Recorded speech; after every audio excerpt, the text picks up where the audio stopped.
Hello dear tea friends from around the world, welcome to a new tea class with me, Stéphane Erler. I am the founder of the Tea Masters blog and also of the tea-masters.com tea boutique. We are in the middle of the spring harvests for high mountain oolongs. Great teas have been added last week to the selection. I hope you have interest and are in the mood for great teas, but today we are in a mood for Tang dynasty tea. We are doing today a special class about our classic of tea by Louis. We, in the past few months since fall, we have read chapter by chapter, sometimes small section by smaller section from this book, a new translation in the French Les Belles Lettres.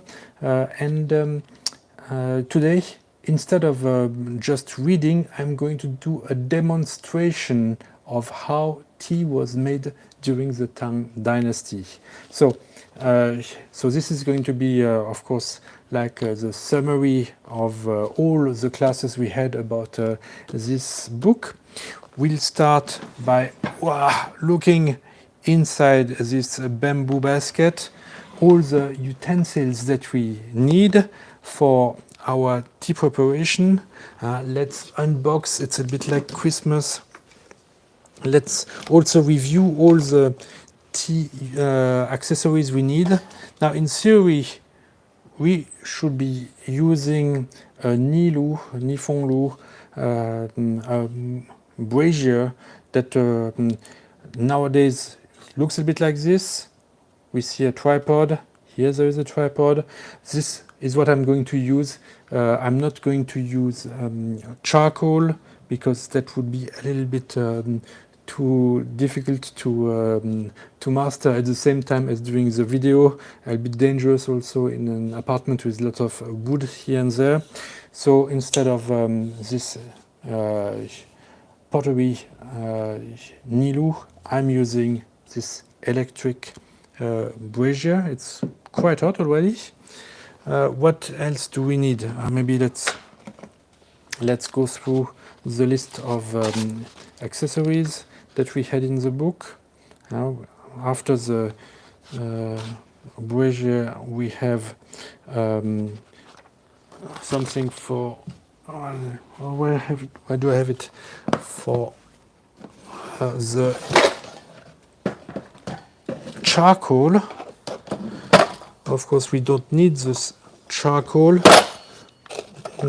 So we would need a box with the charcoal, and we would need charcoal, and we would need something to take the charcoal, and also a little axe to cut the charcoal. Now, I don't have this little axe, but if you really want, I can show you a little bit of charcoal. Here it is, the charcoal that we could use in the Nilu, but not today. We are using the electric.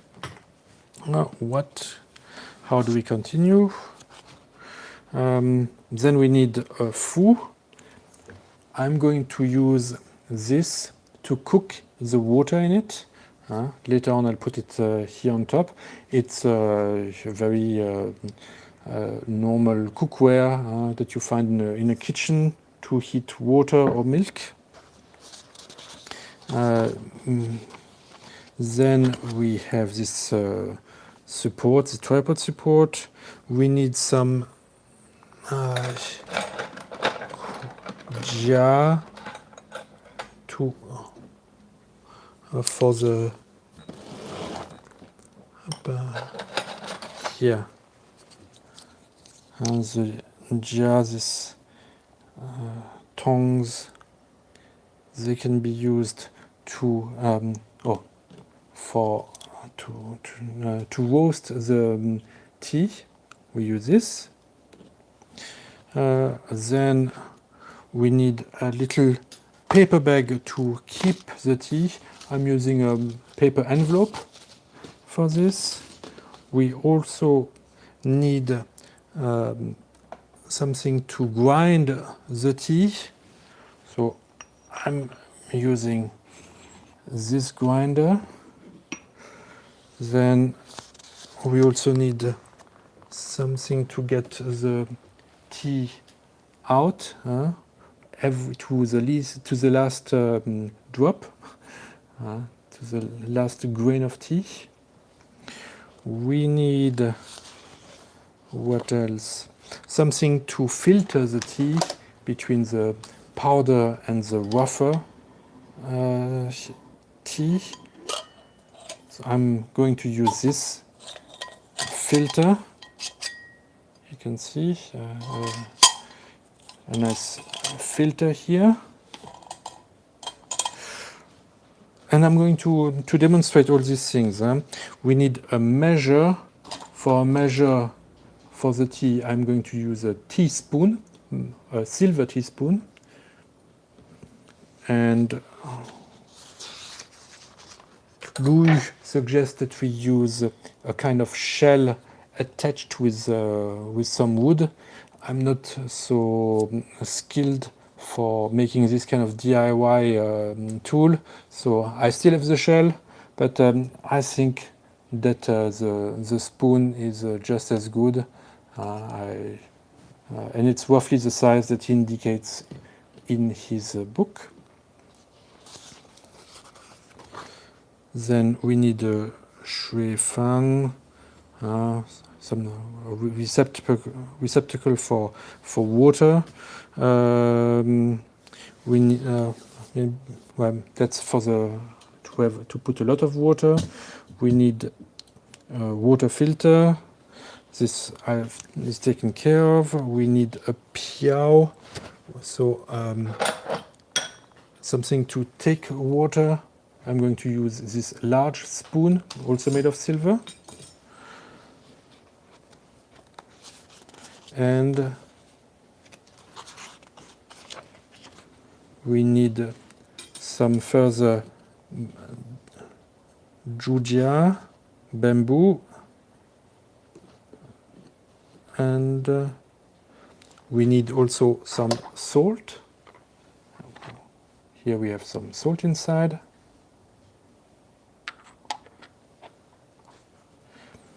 We need shui with hot water. It's here. This is more Song dynasty design. The Tang dynasty, this would be even shorter and a bit larger. And it's used for hot water, and I have a little bit more here in case it's not enough. Then we need some bowls.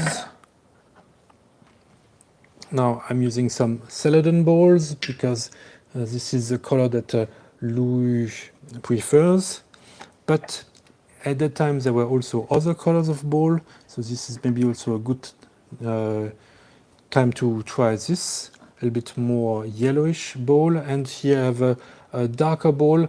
It's more like a Song design, no, more like a Song color, but the advantage of this bowl is that the shape is much more like Tang dynasty shape, rather flat, shallow bowl. The others are a bit too small and too high. This is really what a Song bowl, a Tang dynasty bowl would have looked like. What else do we need? So we need a brush, but this is something to put wastewater, zefang, and the rest is to clean. I'm not going to clean my utensils today. I will just show you how we prepare the tea. Okay, and of course, what else do we need? The most important, the tea. Let me take it out and give you some information about this tea that I've found. Actually, it's a gift from one of my reader of my blog. He sent this as a gift to me in the year 2008. So I've kept it for 16 years. And what is it? And I thank Matt. He's the guy who sent me this gift. It's a green tea cake also called dokcha, which comes from Korea, and it comes from the Jiri mountain valley. And this is a wild Hadong tea, even. So, and what is really very important about this tea, it's still a tea that is made nowadays. And what is very important is not only it's a green tea, but it is a pressed green tea. Today we are using pressed green teas for the Tang dynasty preparation.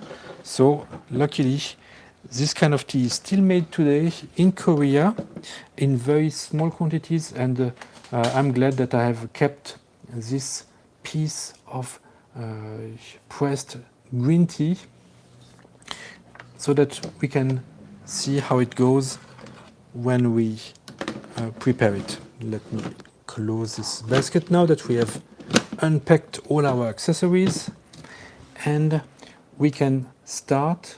The preparation starts with the roasting of the tea, and first maybe at a short distance from the heat, from the flame, and when we hear it makes some sound, we turn it around. Now the book says roasting, but actually it's not really roasting. In Chinese it's zhicha. Zhi is not hongpei. Nowadays the word for roasting is hongpei, hongbei. But zhicha means much more this kind of action where we turn it around rather quickly a few times until we feel that the moisture is gone. Now, since I've done it already a couple of times recently in order to prepare for this lesson, this tea is not so moist anymore. So we can also do this on from a higher place. And when it's done, we can flake it. Oh, that's quite hot. So we can start to flake it.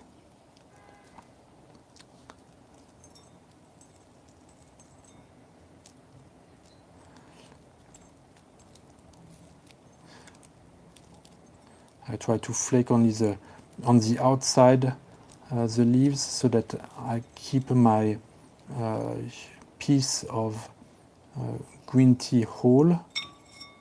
I will try just to take out those leaves that were in direct contact with the heat now. These are the leaves that are the driest, and they come away quite easily.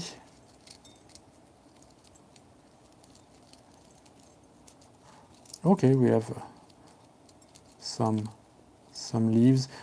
Even though I'm going to grind them to powder very soon, I'm still careful not to break them. This is a habit that we should keep from the poor, and also like this, the leaves here are going to be kept better for a longer time. Okay, I'm done here. Let's put it away. Now I already prepared some, because after doing this we are not supposed to grind them right away. According to Louis, when they are still hot, they retain a little bit of moisture. So here I propose that I grind those leaves that I have dried earlier today, and as Louis suggests, we put these leaves now in this paper bag so that they cool down inside the paper bag, so that the aromas remain together and don't go away. Now we are able to grind the leaves.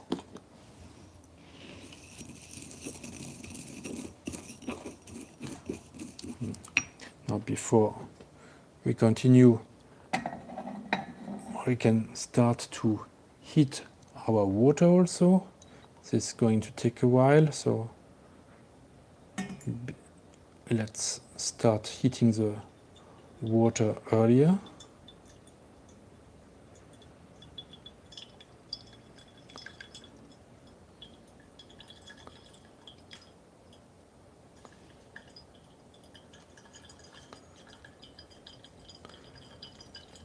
Now, since I don't have so many bowls, I'm not going to prepare too much water at a time. Let's say like this is enough. Now continue to grind the tea to powder.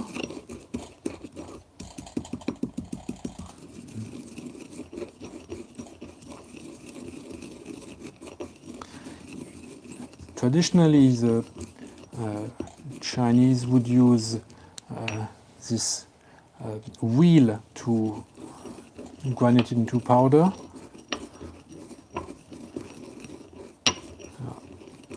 I have only this stone, so that's what I'm using.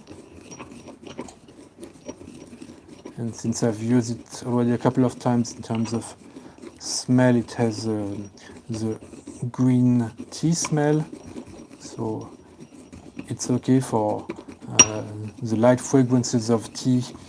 Your grinder should only be used for tea.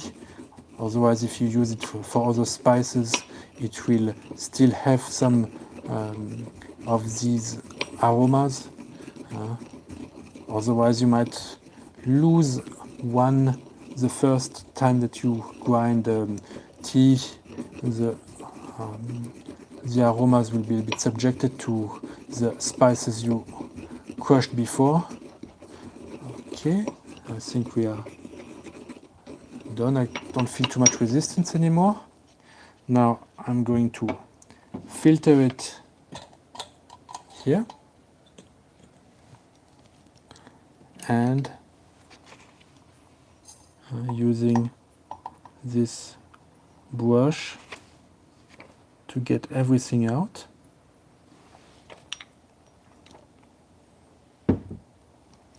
Then with this little ladle I'm getting the powder inside through it. Okay. Now my little tea jar from the Tang dynasty can be used again.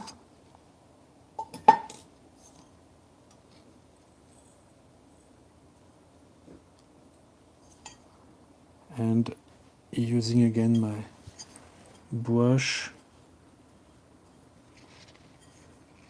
to get to the last drop. And here we are.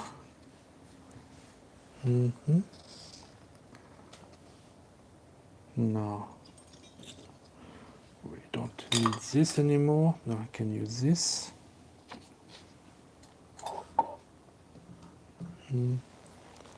I think I'm missing one little yes, a little spoon for the salt here. Now our tea is our water is slowly boiling. Now in the cooking chapter, Lou reminds us first after the drying of the leaves, then how it's grounded, about what is the best way to cook the water. So he says we have to use clean charcoal, preferably from fruit trees, not from charcoal that is used to heat and to cook meat, otherwise it's going to get some fat and it will have a bad taste. And he also discusses what type of water to use, recommends water from a river where there's a sound flow of water. It should not be as quick as a cascade, but also not stagnant water. So something in between and far away from human houses, so that it's really very clean. That's why I've used mineral water to get really a very pure taste. And now, when we are waiting for the first boil. For the first boil is when we notice that there are bubbles that form on the surface. So far I don't see any, so we are still waiting a bit.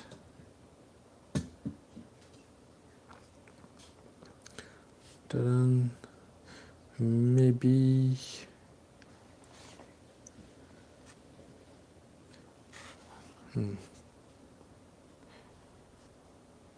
Okay, in the meantime I'm looking who is there for this class. I'm saying hello to Elizabeth, to Steph and to Terry.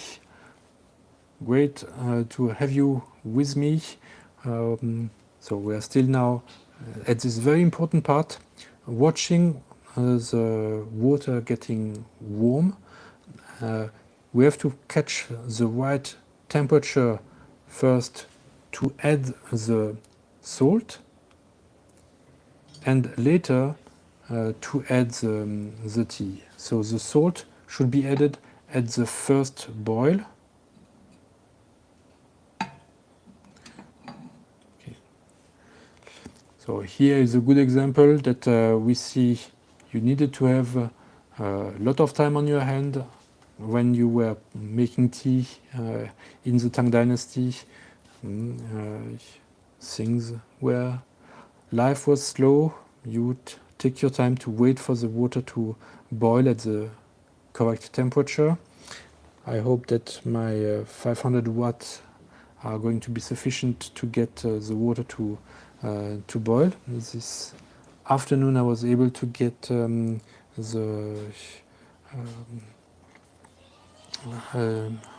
bubbles to come a bit faster. Tonight we are oh, I see one now, but it seems a bit slower. I'm thinking what I could do to increase the temperature. Maybe they did not have thermodynamics, but maybe with a cover on it, it goes a bit faster.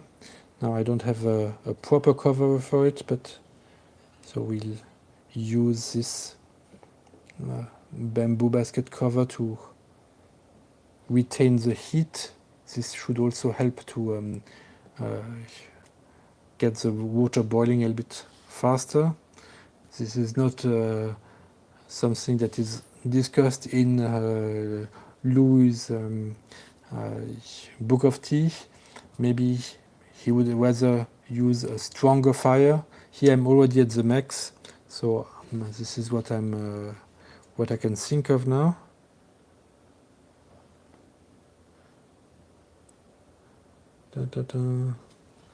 Okay, maybe we add already, because it's already steaming. Huh? So if there is steam, it must be quite warm. So we'll add some salt to the water.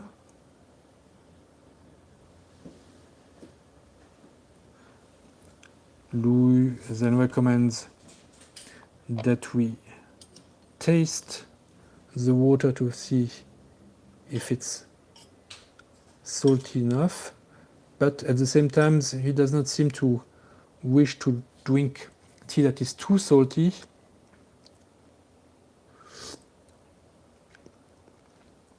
That's good to my palate. The salt now has also increased a bit the bubbles. Let's prepare the scoop for the tea. And so I'm going to fill 1 teaspoon with this tea powder as to have 1 measure of tea for the preparation. So I have a very consistent tea powder. It's a little bit dark because this tea is also 16 years old. I've tried with bilo chun, but this is not a pressed tea, a pressed green tea. It's also possible to do it. Then the color is a bit lighter. Okay. So we can hear some noise coming from the water. Now, Louis proposes with these two bamboo sticks to create a swirl and to put the tea in the swirl. Okay. And then to continue to mix while it's cooking. Oh, now I forgot. He would also take away some water from here in order to have a little bit cooler water. Now, luckily, I have some cooler water that I can add in this bowl. So the idea of having a little bit cooler water is if the water becomes too hot, then like when you have your pasta that start to overflow when you're cooking them, you add some cold water and then the bubbles come down. So this is a bit the same idea, where our water now starting to overboil, we would have a little bit of cooler water that we can add, and that helps to decrease the temperature of the water and stop it from becoming too strong.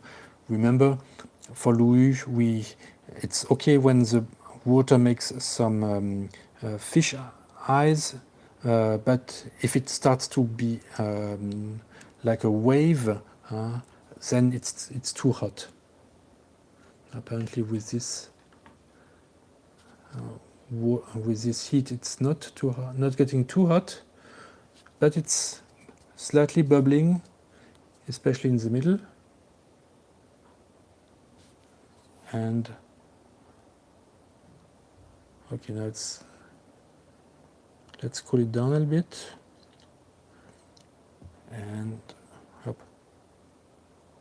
Okay, and it must have mixed well, and we can use now the ladle to share the tea to each bowl.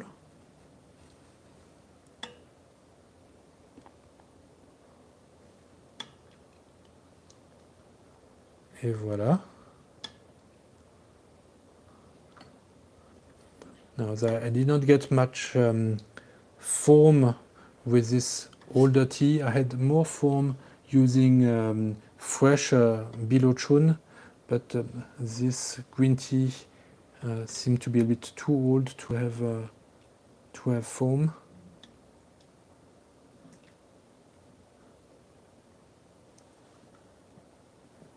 It's slightly cooked. I'm going to stop the heat here. Et voilà. Here we are. Our Tang dynasty green tea powder bowl is ready.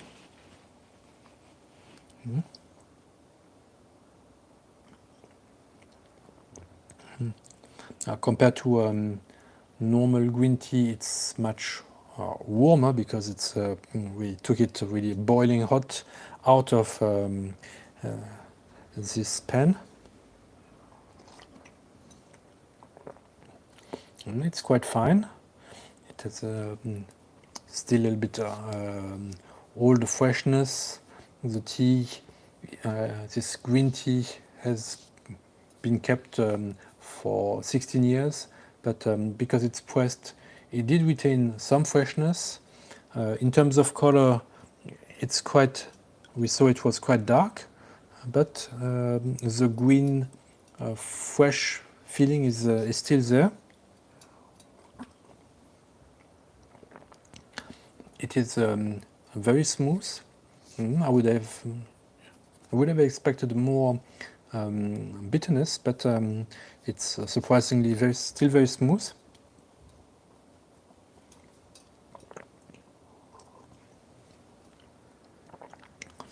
And even when we come to the end, to the powder part, it's we see it does not mix as well as with the Song Dynasty tea, where the powder completely dissolves in water. With the Tang Dynasty method, the grain is a little bit larger than in the Song Dynasty.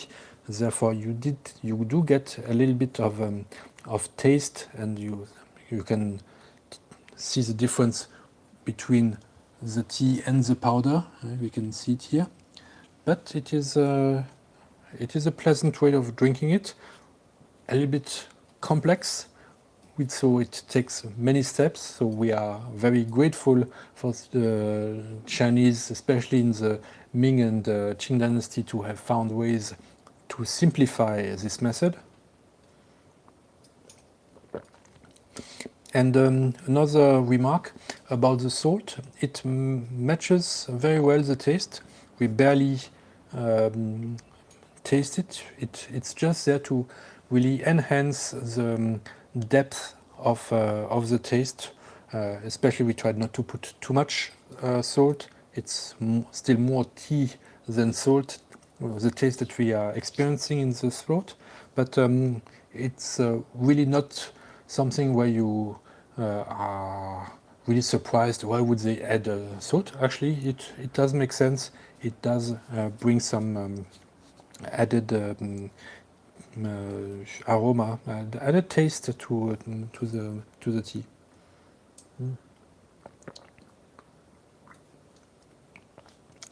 Very nice.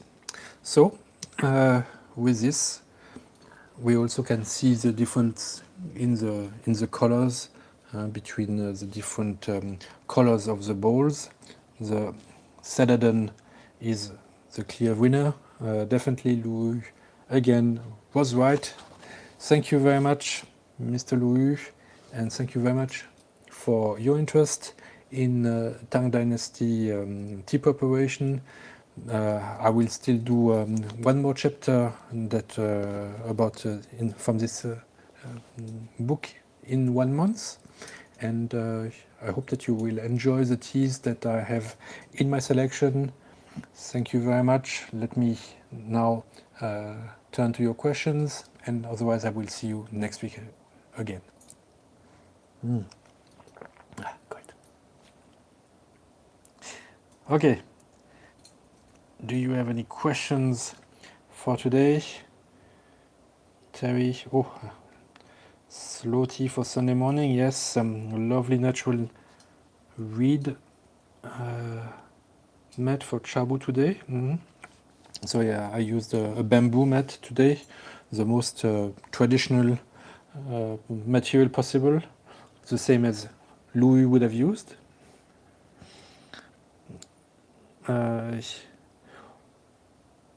Yeah, the cotton prints I think were less in vogue at that time. They were probably too precious and kept more for the clothes of men and women, not so much for the tea. Does salt remove bitterness? Maybe to some extent, yeah. I think this is one of the added benefit in at least here.